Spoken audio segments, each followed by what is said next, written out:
السلام علیکم میرے پیارے بہنوں اور بھائیوں، اگر کوئی ایسی کتاب ہوتی جو چیزوں کا عکس ہمیں دکھاتی تو وہ کتاب یہی قرآن ہے جو جنت اور جہنم کا عکس دکھاتی ہے۔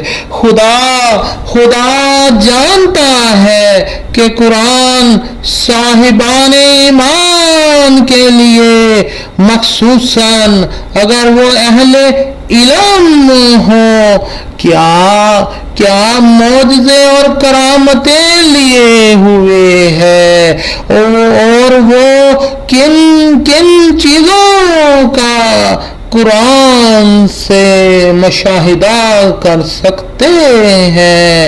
اگر ہم قرآن کو اس کی واقعی صورت میں دیکھ لیں تو اس وقت پتہ چلے گا کہ ہم ہاتھ اور لیموں میں تمیز کر پاتے ہیں یا نہیں۔ قرآن کا نظام العمل انسان سازی کا وہ آخری نظام العمل ہے جو ہمارے سپرد کیا گیا ہے، لیکن ہم اس کی قدردانی نہیں کرتے۔ اگر ہم قرآن پہ عمل کرتے ہوتے تو دوسروں کو اسلام و قرآن کی طرف جذب کر سکتے تھے، کیونکہ قرآن سارے اولو العزم پیغمبروں کے کمالات کا جامع ہے۔ اگر ہم قرآن پہ صحیح عمل کرتے تو اپنے عمل سے دوسروں کو جذب کر لیتے، کیونکہ زیادہ تر لوگ نور کے طالب ہوتے ہیں۔ یا اللہ، قرآن انسان کو کمال انسانی کی آخری حد پہ پہنچا دیتا ہے۔ ہم قرآن اور اس کے ہم پلہ اہل بیت علیہ السلام کے قدردان نہیں ہیں۔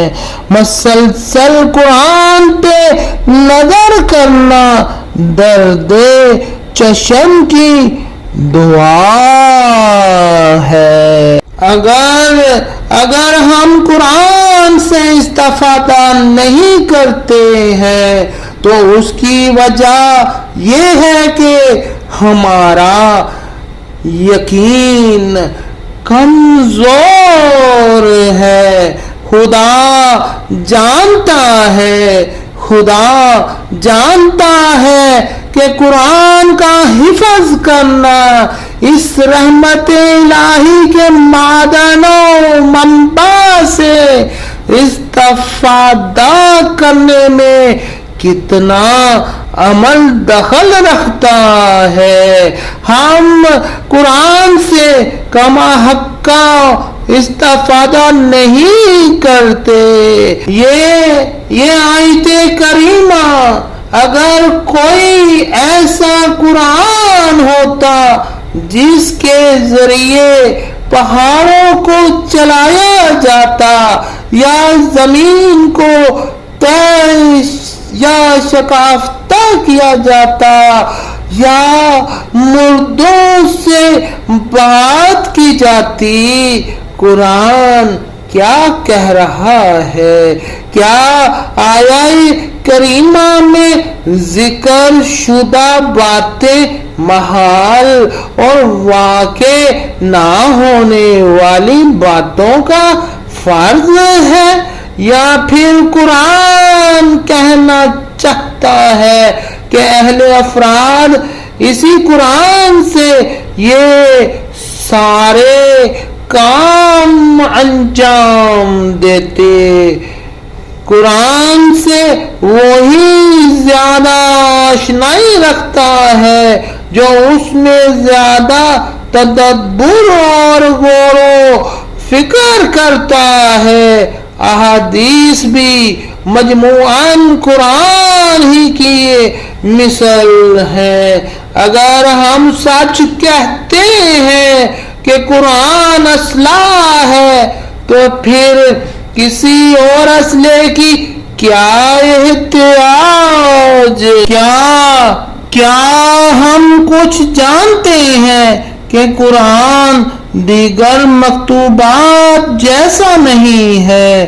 قرآن گویا عالم نور کی ربانی مخلوق ہے اور ایسی روحانی شے ہے جس نے عالم اجسام و اراض میں ظہور کیا ہے۔ یہ بات ہمیں بطور یقین سمجھ لینا چاہیے کہ قرآن میں نگاہ کرنا دوسری کتابوں میں نگاہ کرنے کے برابر نہیں۔ کسی قوم و ملت کو ایسا قرآن عطا نہیں کیا گیا ہے جو کہ اتنے سارے خواص و اثار رکھتا ہو۔ اتنی بڑی نعمت ہمیں دی گئی ہے، لیکن جیسے ہمیں کچھ دیا ہی نہ گیا ہو، اور جیسے یہ کتاب انسان کی تکمیل کرنے والی ہی نہ ہو۔ قرآن سے توسل، اس کا فہم اور قرأت و تلاوت عام افراد کی نجات کے لیے سود مند ہے۔ تعجب کا مقام ہے کہ شخصیتوں اور ان کی باتوں کو اہمیت دی جاتی ہے اور ان کی تقریروں کو ریکارڈ کیا جاتا ہے، لیکن قرآن جو ہمارے ہاتھوں میں ہے وہ ہمارے نزدیک اس طرح کی اہمیت نہیں رکھتا۔ ہم سب جانتے ہیں کہ قرآن کے سلسلوں میں ہم مقصر ہیں۔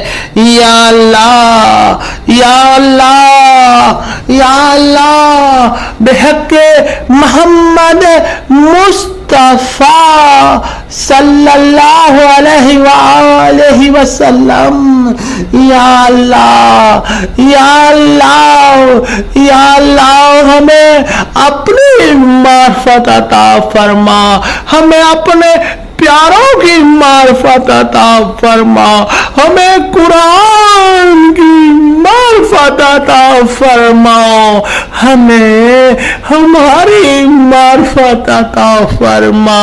یا اللہ یا اللہ یا اللہ۔